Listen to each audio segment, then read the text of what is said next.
Summer routines live or die by how easy they are, and honestly, if something takes too much effort, I'm out. That's why Groons is my go-to. It's my one daily pack of gummies covering my greens, vitamins, and minerals. Plus, it has 6 grams of prebiotic fiber, which is more than 2 cups of broccoli. No mixing powders, no giant pills, no hassle. I just rip open the pack and I'm done. They taste good and they make it easy to stay on top of my health, even when life gets busy. Save up to 52% with the code PODCAST at Groons.co. That's code PODCAST at GRUNS.co.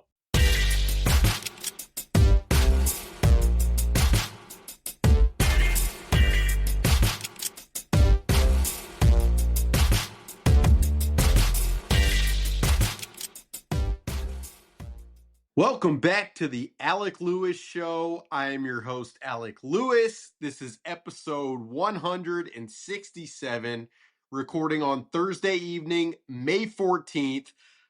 Late because the Vikings schedule just came out, and I want to have a guest to talk about it. So Eric Nordquist, Nordo from KFAN, the 9 to noon program, hopped on the podcast that we do now twice a week, every single week, to talk about the schedule. We talked about each individual game, some storylines, how we thought it all kind of played out.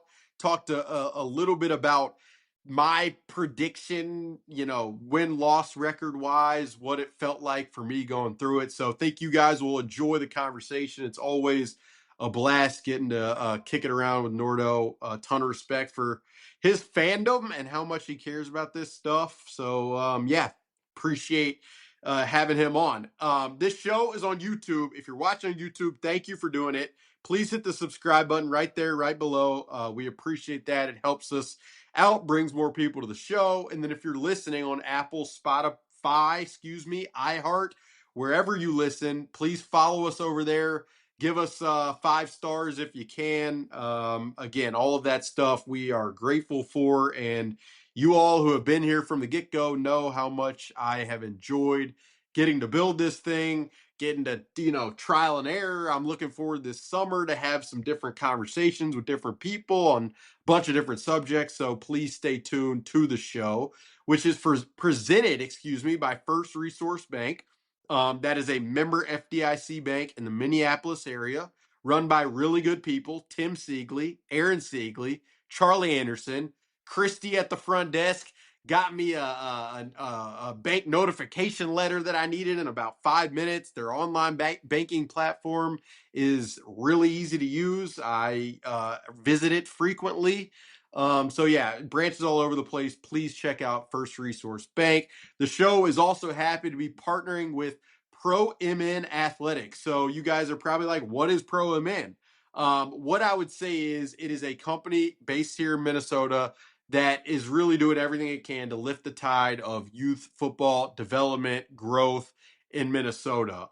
3 guys, Kurt, Graham, and Tanner, started this thing years ago, and really with whether it's your kids or friends' kids who love football, who play football, who want to play in high school, who have dreams of playing in college. I can't imagine there's a better group to be around. I saw today actually that they are doing something called the Authentic Walk, which features elite quarterback training. It's like a 2-night camp where it's, obviously on-field quarterback work. It's also mental development. It's conversations about life, about faith, all of that. They had, if I'm not mistaken, 18 quarterbacks from 5 states, including 2 D1 guys last year. And they're looking for people who are interested this time around. So, please check out Pro MN. Their information is also in the description below. With that, let's get right into the schedule release breakdown, thoughts, commentary with Eric Nordquist from KFAN. All right, Eric Nordquist, back on the Alec Lewis Show. First of all, how are you? Second of all, there are no days like these days. The schedule release, what is better than this, right? No, there's truly nothing better. First of all, thanks for having me back on the pod. Secondly, I skipped my kids' youth soccer game for schedule release day. Does that tell you anything about me as a fan? That's nuts. Absolutely, that's absolutely nuts. But I raced home. I told them they did a good job. It was Orange Smiles and Gatorades on the way home so that I could chat with you, which it's kind of like opening presents on Christmas morning, I guess, if you're an absolute NFL rube. We're going somewhere fun and different this year internationally, but not over the pond. That's super sweet. I do like this. The NFL does, of course, a good job of programming us and keeping us locked in to their never-ending calendar that goes 365. But it is fun, man, when you know the opponents. We just spent, how many weeks, several months, just kind of obsessing over the NFL draft. And now that some of those guys maybe we liked have gone elsewhere, some guys that used to wear our colors now elsewhere, and now we see where they kind of match up. And we want to improve on the 9 and 8, right? So we got the calendar, and now we get some fun radio and stream fodder for the next so many days. I don't know if it was the schedule release. We did a podcast last year on it, but we definitely did a podcast. Maybe it was right before the season. And I was like, what are you interested about? I think we were talking about joint practices, and you said Garrett Bradbury. So we're going to get there. I don't know what it's going to be with this specific pod, but as we go through these games one by one, which we are about to do, and we're not going to spend an hour on any of them, but I'm expecting you to throw something in here, whether it's Oli Udo or I don't know. But that's my expectation. Well, I guess since we just have the home preseason game against Baltimore, so who's cool on Baltimore? Hey, Ronnie Stanley's gonna be here, or let me see, who did they just pick up? But all jokes aside, yeah, those are the sorts of things that pop out to me. And Garrett Bradbury, by the way, he went to his Super Bowl. We got to see little Stephon. We got to see Drake May.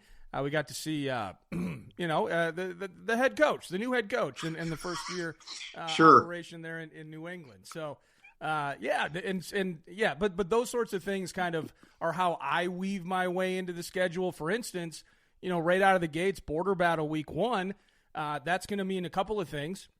I don't believe Micah Parsons is going to be back by injury. That's at least the early steam. He could be superhuman off the field like he is on the field and be ready for week 1 maybe, so we'll see. But we'll get to see Javon Hargrave. In the green and gold. Of course, social media, which it's kind of odd to me. It's not, coach and player relationships, not that, every coach has gotten along with every player and vice versa. But Javon kind of getting loud at the very end of the season, like this ain't where you want to be if you want to get stats or if you want to produce on the D-line. I found that to be amusing. But we're going to get to see him, Green Bay's new Colby Wooden, effectively, and beat up on Jordan Love week 1. Like, just those types of bits week by week by week. It doesn't stop. Yeah, it's great. Week 1, we'll just roll right into this. I'm glad you went there. Otherwise, again, we'd be here 45 minutes. But we're going to go. We'll just talk through each game. And wherever your mind goes, wherever my mind goes, it's going to be what it's going to be. And hopefully it's enjoyable. So the Packers week 1 at US Bank Stadium, it's an afternoon game on CBS. I'm going to give those at the top of these conversations, but yeah, Javon Hargrave, you got Jonathan Gannon, new defensive coordinator, going up against his former quarterback potentially, and Kyler Murray. This game makes me think about 2022, Kevin O'Connell's first game here, which I still think was one of the best performances the Vikings have had since he's been here. But fun way to start. I expect it to be competitive, but having it at home is nice. Not having to, fly out and wait for Monday night is nice. No, it is, and then we'll talk later about when we're going to Lambeau, and it's a little bit better than January this year, so in terms of weather games. But division games right off the bat, it is fun to get that sort of a pulse or a test on your team right away. And, the way we talk about new faces and new places, how different is our defense potentially going to look now that Jonathan Grenard is in Philadelphia? We got these really cool names in the draft, namely Caleb Banks. We got Big Citrus. What kind of impact, and that'll fit, wear itself out and prove itself up through training camp. But getting that into the mix right off the bat against your chief rival, I think is super cool. I'm completely, of course, talking about anything but the absolute A topic for this team. We know Jordan Love is who we're going to be facing on week 1, but who's going to be throwing the ball to one of the best trios of wide receivers in the league? And that's, again, training camp fodder. But right off the bat, getting the green and gold at home, I think is a sweet way to kick off the season. And you're right, Kevin O'Connell's debut as Vikings head coach, I think it was 23-7 or something like that on the way to the 13-win season. And it was an incredible performance, and maybe we'll get the same week 1 this year. Yeah, it would be nice. I doubt they're going to play the Joe Barry all coverage, let Justin Jefferson run wild type of defense, but perhaps Jonathan Gannon will be willing. All right, week 2 at Chicago, noon game. I think this matchup deserves more than just being at noon, but the Fox executives didn't consult me on that. I'm not really surprised. Before this schedule came out, I said that these Bears-Vikings matchups, to me, I'm just really looking forward to. I just think Ben Johnson against Flores, Ben Johnson against Kevin O'Connell, Caleb Williams, it's really interesting to me, and I think I'm going to enjoy, to your point earlier, getting that litmus test on the road at Soldier Field in week 2. You don't have to go there when it's horrendous weather, even though the grass is, I'm sure, going to be, Chris Hawkey's going to be taking pictures of the grass before the game regardless. But I like the start. I really do. Well, again, division on division matchup, so there's a lot of weight on the front end, and as we take kind of the zoom out picture of what this thing looks like in totality, I guess, spoiler alert, if you will, or if you were or were not interested. I love the way the schedule lays out. The weight of the schedule with the green and gold on the front end, and then now to the Bears. It is fun, even though we want to beat them. Of course, as we do, we want to beat the Bears. It is going to be kind of fun. Like, what's Act 2 look like for Ben Johnson and these Bears? Yeah. And how does he continue to build on what was, it pains me to say it, an incredibly impressive season. Caleb Williams, what he was able to do. They are becoming, I think they have 40 tight ends on the roster, and Ben Johnson's going to find a way to use every single one of them. But Luther Burden, of course, and Roma Dunze, it's just the weapons offensively, but how did they improve themselves defensively? Whether you're a Bears fan or not, you're noticing that you needed everything from Caleb Williams to get over the hump of a defense that was absolutely putrid at times. We took advantage of that at times. So that's, again, just back-to-back, a sweet way to enter the season. Grass, whatever it looks like there, conditions or no conditions. I'm just kind of locked in on this chess match. Flores versus Ben Johnson week 2. It's going to be an early fun one for sure. Yeah, I do wonder for the Bears, like, what does the turnover regression or not look like? And if it does happen, I do think that's going to have massive ramifications in the NFC North. All right, week 3 at Tampa Bay. It's an afternoon game on Fox. My first, quick twitch in my mind, I want to get your thoughts. It was Vita Vea lining up against Blake Brandel in the interior. And I mean, that made me, me, I'm standing up, I'm walking around thinking about that. I don't really know. But yeah, that was my first inclination, for better or worse. Vita Vea, what do they got? They got Kalijah Cansey. What are they going to do with Winfield Jr. via the blitz? They may have gotten rid of Jamel Dean, maybe via free agency, but all the same, without digging into the depth chart as of May 14th, 2026. Yes, the defensive battle there, and Bucky Irving, they present a little bit. I know they have wide receiver talent. I'm not going to deny that. I am interested to see how they move on. It's going to be a little weird without Mike Evans in the mix there, and how much that either matters or doesn't matter. Chris Godwin has had some injury issues in recent years, but by all accounts, pairing him with some of the younger talent, they're a fun team. Like, Baker's a guy you root for. Baker's a guy, unless you're playing him, of course. They got us at US Bank Stadium a few years ago. I think that was in the opener, wasn't it? It was like a 20-17, 2023 maybe, the year of all the turnovers. But that's it's a fun team, and it's at Tampa. It's going to be beautiful weather, late September. You're going to love it down there, Alec. Yeah, I mean that's a dangerous trip. That one, New Orleans. I mean, you've got Mexico City, and for a lot of like, there is just some food danger lurking. There is some party danger lurking. So yeah, it was. I mean, as I was looking at hotels and stuff, I'm starting to get a little get a little worried. But no, I do think like that Tampa offense. The other thing that's interesting about that team is new offensive coordinator. They hired Zach Robinson from Atlanta.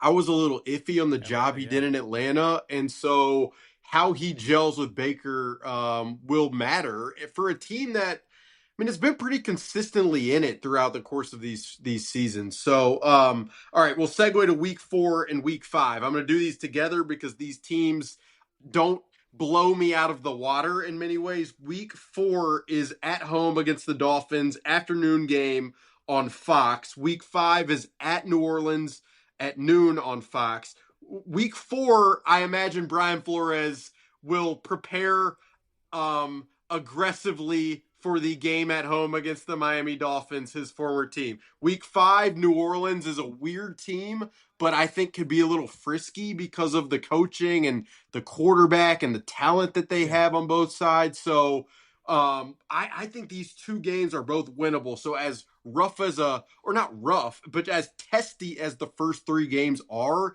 I do think there is a world where you stabilize a little bit going into the bye week, week 6. What do you think about that?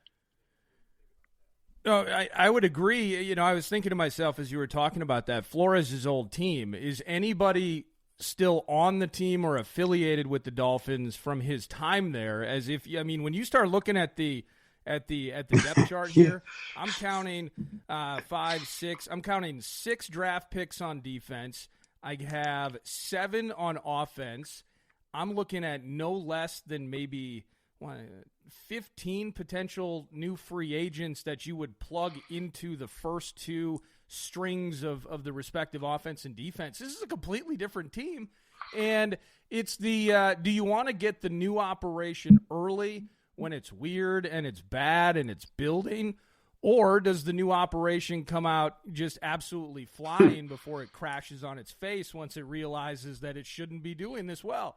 It's the week 4 bit at home. Miami would be, you know, the way that we'll break it down. And so far, just by the way, I don't see a loss on the schedule. And that includes week 4. This would be in that, like, you got to have this one, right? If you're doing your season-long projection, 12 wins, and you're on your own after that, this would have to be, I think, part of those 12. And then week 5 in the Bayou, Travis Etienne, or is it Achan now? I forget, but Tyler Shuck is actually, I mean, he's kind of, it's kind of cool in regard that he's most known for that viral video of him basically throwing a Josh Freeman ball at the combine, if you remember that. But then he comes in, Desmond Ridder, and ain't gonna work. And I thought he was actually quite productive down the stretch for the Saints. So still somebody that the Vikings defense, especially Flores' group, should be able to handle. But that's a team that certainly, you know, both of these really in transition. And so like you said, I think it's a good way to maybe build some confidence into the break.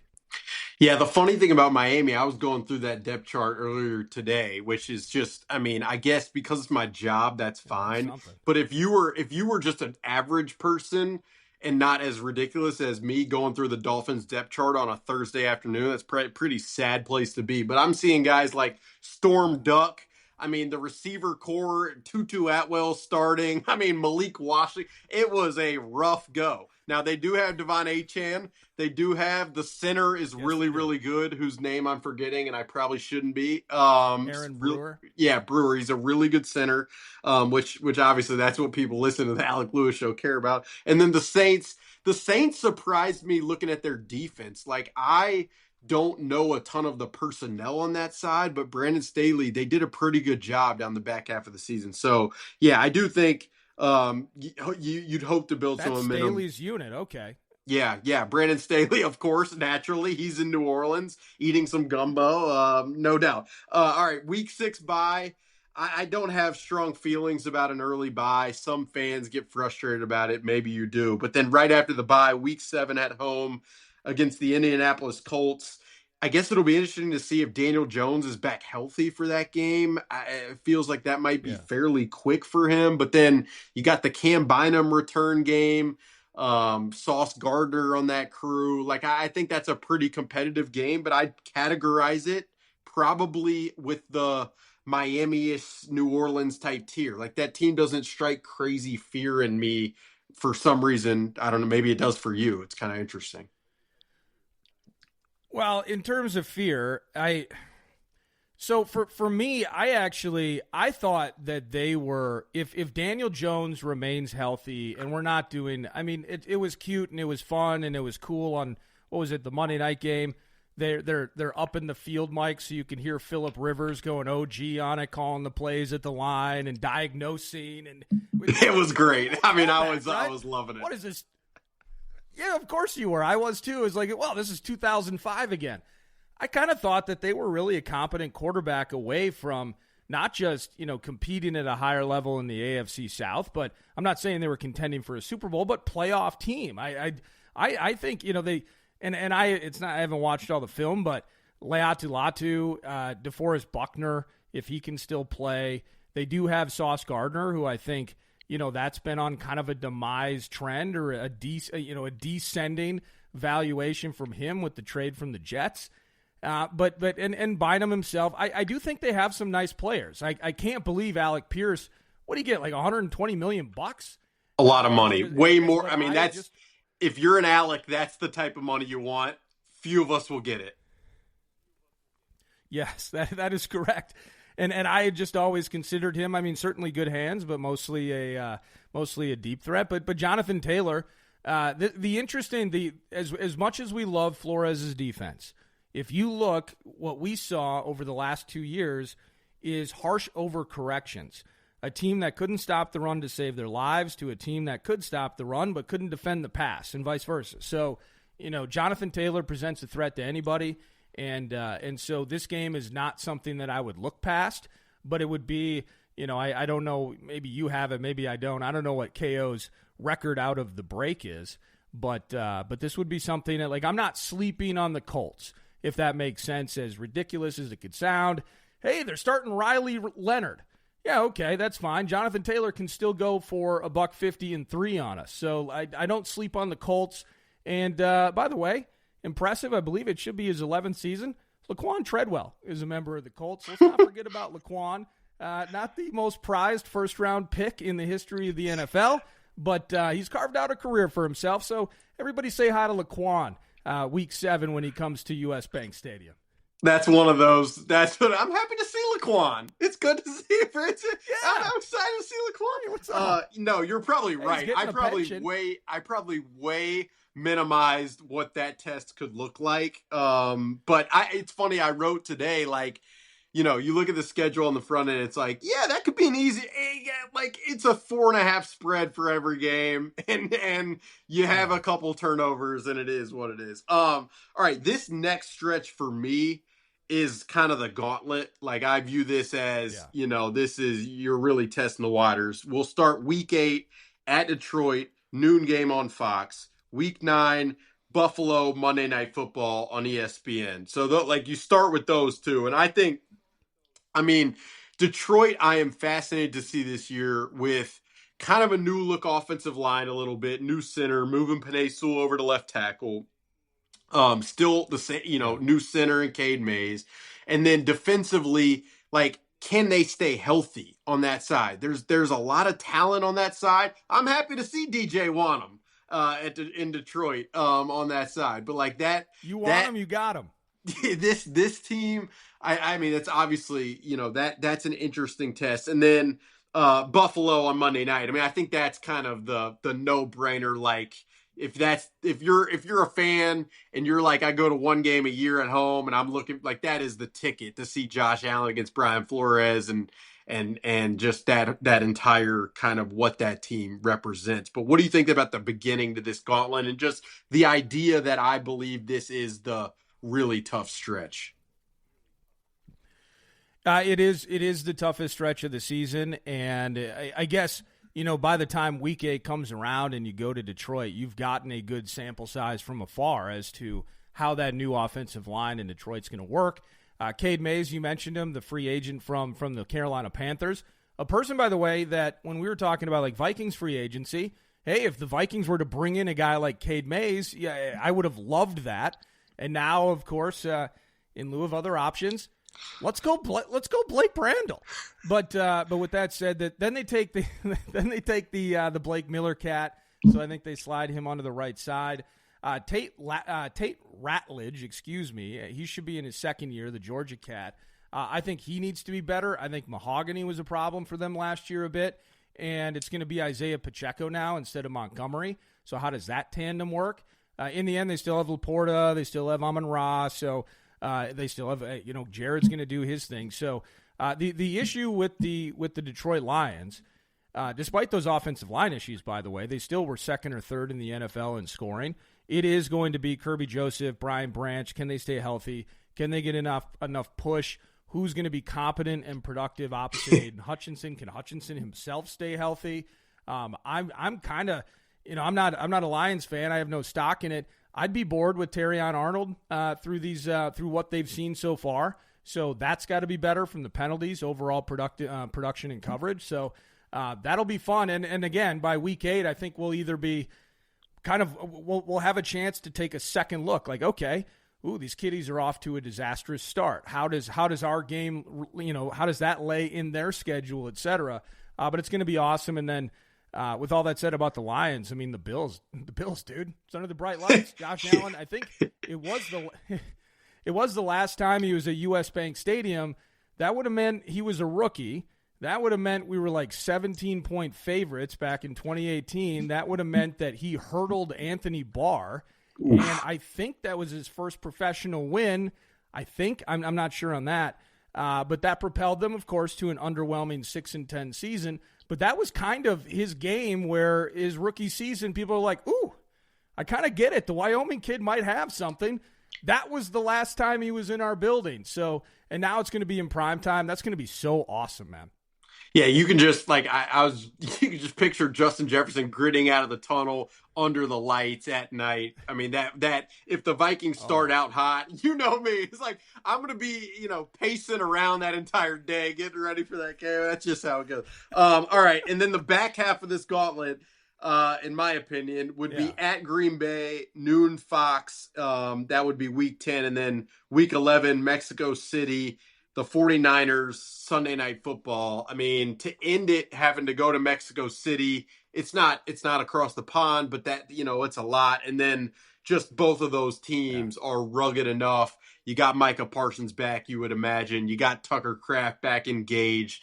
And then the 49ers, Kyle Shanahan, it's just never going to be easy. So to end that stretch with those two, I wish them the best of luck. Yeah, no, that is the toughest part of the schedule. It's the meatiest by far, and you get the second border battle, a nooner at Lambeau. As I mentioned, love that it's mid-November instead of mid to late December or potentially the week 18 in January. So I like the placement of it on the schedule. Micah Parsons would almost certainly be back. That poses a challenge. We do get to see them week 1, so that will kind of, litmus test, as you mentioned, taking the pulse of it. We'll get to see them early. But what do we know? Every border battle is a pain in the butt. So that's that. And then, but guess what, man? You're going to get to go. I'm going to try an effort to go. But it's you're going to need an oxygen mask, okay? Because I think it's 7,200 feet, the elevation in Mexico City. We're Estadio Azteca, Banorte. You're going to get to see an iconic stadium. Hey, dude, don't laugh. It's hosted 2 World Cup finals, okay? I think it was Brazil beating Italy, and then I think Argentina beat West Germany in that stadium. There was like a boxing match, like 120, 130,000 people showed up for it. Julio Cesar Chavez in the early 90s. This is an iconic venue, dude. And no joke about the altitude, though. It's I think it's 1,500 or 1,600 feet higher, maybe close to 2,000 feet higher than Denver. So, I heard other people talking about it. Like, this isn't across the pond. I don't know how long the flight is. Let's call it let's say it's 5 hours from Minneapolis to Mexico City. I don't know. it's not across the pond. There's no time change differences. But I don't know if this is necessarily like you just fly out, Saturday afternoon for a Sunday game. You might have to do some work. The conditioning level is going to matter. It's going to matter more so than even Denver, believe it or not. So I wonder, how that looks like off the border battle. Would you show up in Mexico City on a Thursday just to get maybe even an extra day of understanding exactly what you're up against altitude-wise? It definitely matters. I've watched a lot of Team USA Mexico soccer matches in that stadium. The conditioning is going to actually be a factor. It will be a talker, I think, into that game.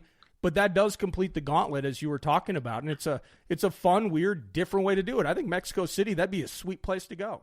Yeah, I mean, I'm excited, selfishly for, people talk about the food and there's a lot of good stuff down there. But I would say the other excitement selfishly, the altitude means the ball will travel just like it does in Colorado. So if Will Riker, like what can he, and then the call in Spanish of a Will Riker 70-yarder, I mean, I'm gonna faint. You're gonna be like, is it the altitude or did he, like, what just happened here? I mean, this is, I'm excited for that trip.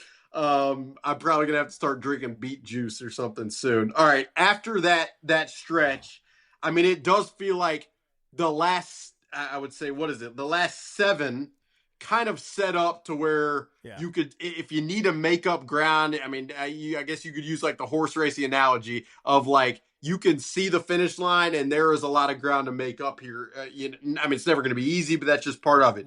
Week 12, Falcons at noon on Fox. Week 13, Panthers afternoon, CBS. Both those games are at home, and then you go on the road for Thursday Night Football, which is never normal, against the New England Patriots. But like the Falcons, Panthers, not easy games.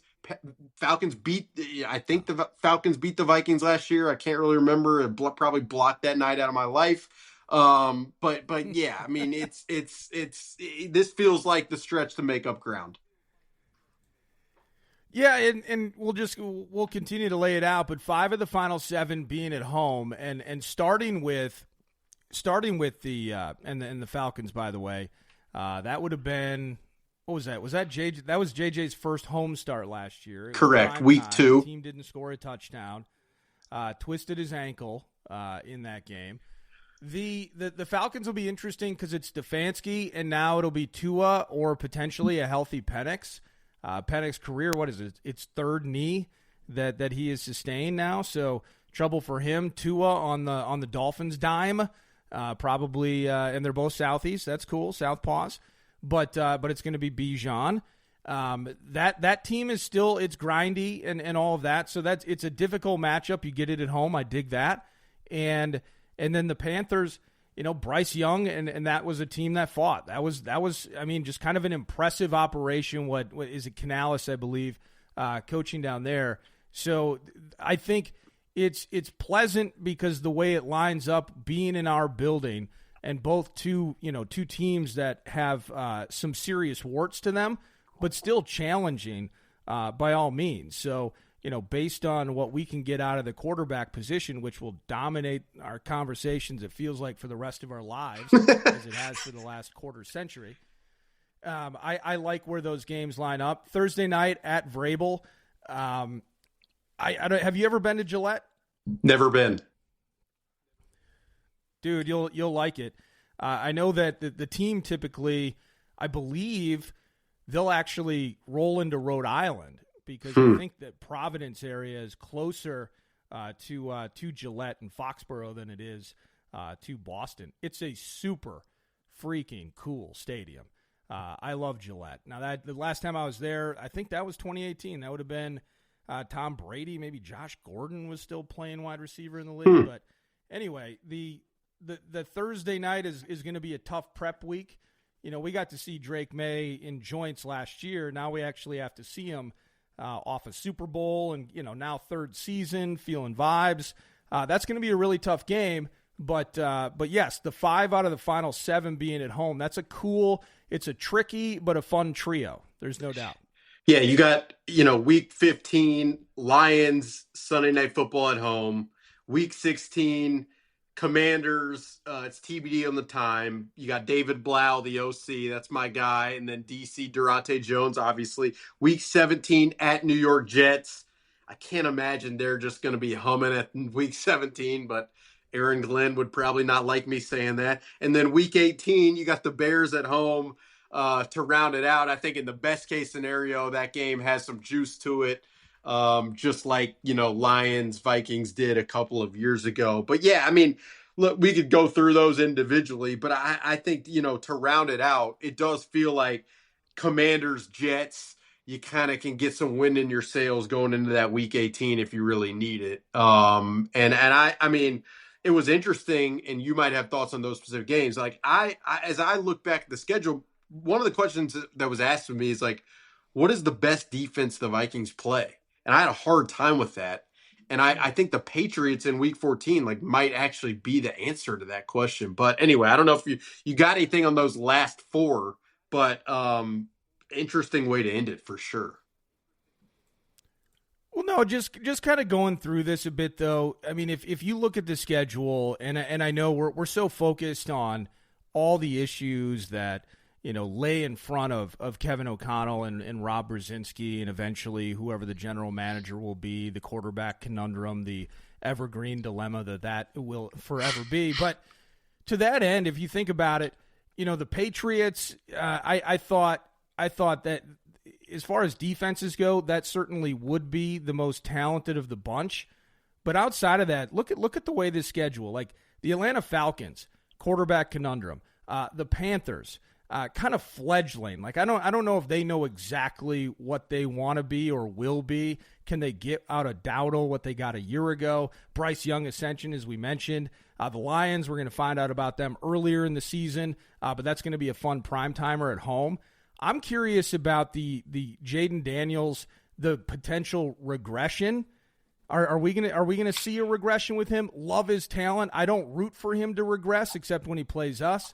But what a freaking setback and a letdown last year was after what they were able to do in that first season and the rookie season of the QB and Dan Quinn, and they're thinking, wow, new ownership group, this is turning around, and then it was just disastrous last year. So what does that look like now? But we're getting them late in the season.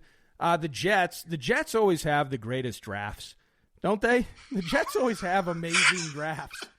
D'Angelo Ponds, yeah. I mean, they're nailing it. No, but they have really, but that's the thing is like Kenyon Sadiq, Omar Cooper Jr. Like, I mean, the names, But it feels sometimes, and they all have to work out, but they've had so many cool drafts where you leave draft weekend, it's like, I wanted that guy. I wanted that guy. I wanted that guy.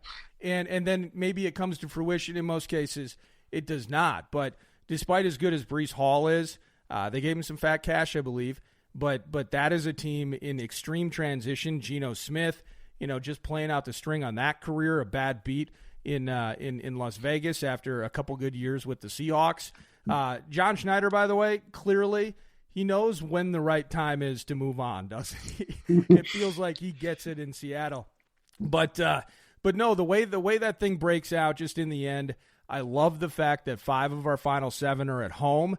And we talked about the gauntlet. You just think about, again, some things we're going to work through early on in the season. If we are chasing in the NFC North, it provides some soft landings on the schedule and specifically with some home opportunities to make up ground and have a very competitive season. I love the balance of division weight on the front end, a little bit road heavy, maybe more so than some would like.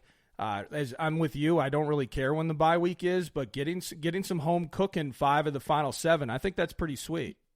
It was funny because we got the schedule earlier and I was going through it. They make us do a prediction and I'm at 11-5 and I'm like, I gotta slow down here. There's something going on. It's I think I predicted 10-7 and probably will be called too optimistic for that. But I do think this sets up to be a really fun stretch. It will. I mean, the first 3 games will probably dictate vibes immensely. My thought was, can you get through that first 5 at 3-2 If you can do that, then you come out of the bye and you got to somehow get to those last 7, like around 500-ish. And I think if you get to that spot, then you can eye a 10 wins and potentially more. So there are, and we'll talk about this on KFAN probably weekly and probably on the podcast again before the season. There are a lot of ifs with this team: quarterback, health, depth at certain spots. But I do think, looking at it, there is a path to 10 wins. I just do. No, I see the thing for me, again, the quarterback conversation is one thing. The defense, how much Jonathan Grenard really meant to this situation, and potentially how much Harrison Smith means or meant to this situation. So, I for one, I'm still getting to know what Jake Golday looks like on the field, and you're a massive Stephen F. Austin fan, so you've known everything about Charles Demings really since he came in through college.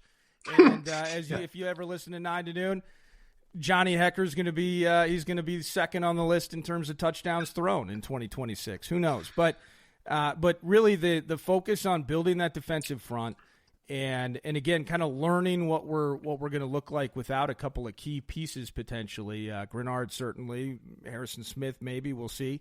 But in the end, I think the meat and the guts of this team is still what it was a year ago. The only issue is the health. I mean, the offensive line combos were, that was just atrocious. It was atrocious to watch. And really, not only is that inhibiting maybe J.J. McCarthy's development, it's inhibiting a run game that is already mitigated by a coach that loves to throw. Just as many unknowns that are in it.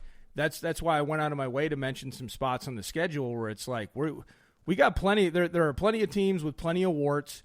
Can we just mask ours better a bit when it comes to where we hit them on the schedule? So, but so much fun, man. So much fun in terms of how this thing lays out, and a good opportunity for a team that really, I got to be honest.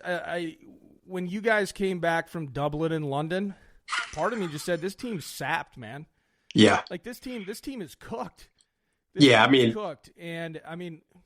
No, yeah, you're right. It was that stretch was, it took everything, really. I think from everybody. Yeah. And after that, it was, and they did recover, to their credit, down the very end. But I was thinking as you were talking there, we did miss one. It's going to be good to see Ryan Wright with New Orleans. The plus size punter. It's going to be good. I swear. To see. So I don't think Ryan Wright liked the nickname the plus-size punter, which is, by the way, well within his bounds. I liked Ryan on our team. Good for him to get 8 guaranteed and 14 over 4 or something like that. It's good cash for him. But yeah, it'll be good to catch up with Ryan Wright. Who else can we potentially catch up with over the course? That's what we should do. You didn't want to talk for an hour. But now what we're going to do, since he's not on the schedule, so we won't see Jonathan Allen, who else can we potentially talk to? Yeah, this is I don't know. By week 12, Atticus Sappington's going to be on the Falcons, okay? And then it'll give us everything we need. Has Jeff Okudah signed anywhere yet? I haven't seen that. I love Jeff. He was, obviously he didn't play a ton. Tough year. Really enjoyed getting to know him since he was here. But it's gonna be interesting. And the fact that the schedule's already here means that training camp is like 2 months plus away, which is a little concerning for the energy levels. But we'll get there, and I'm looking forward to it. I really am. Well, this is the teaching and learning phase of things. So we'll have OTAs and mandatory minicamp and such. But yeah, man, as with all of this, it's like, hey, it's cool to see Caleb Banks. Wonder how the foot's looking. Well, we're not going to get to see much until training camp. And then, of course, the A topic's going to be J.J. McCarthy. Is it a real competition? Is it not a real competition? What is Kyler Murray doing? Is he actually studying? How much is KO going to meet Kyler in terms of what he needs from him and how he tailors the offense versus JJ and a scheme that he's already familiar with. I mean, you can plug and play. I know you have 15,000 words written already, just ready to hit send on like July 28th to get us all ready for that conversation, right? Yeah, we're already cooking it up. I've talked to people in the industry and getting ready. Yeah, no. Excited for it. Nordo, thanks as always for hopping on. I probably going to talk to you pretty soon here on the radio. And as you guys always do, a phenomenal job. Looking forward to it, and we'll catch up soon. Appreciate it. Cheers, man. As always, this show is also sponsored by Unreal. Unreal is the, for my money, premium athleisure brand. It's actually from the St. Paul area. They have deals now with, they've got a U.S. Open golf collection. They've got during the fall, unlimited edition, limited edition, excuse me. They're not unlimited. They are limited edition hoodie drops, Viking specific hoodies. I saw they've had a Loons collection, Twins collection, and I'm rocking it. I do very frequently, probably too frequently. But it's really great stuff, and their website is in the description below. Appreciate Nordo hopping on. Had a blast talking through with him. Obviously, we'll be on KFAN on Friday morning for more. And shows presented by First Resource Bank. It's sponsored by ProMN. Please hit the subscribe button on YouTube, rate, review on Apple, Spotify, or iHeart. And with that, thanks for listening to episode 167. We will talk to you guys very, very soon.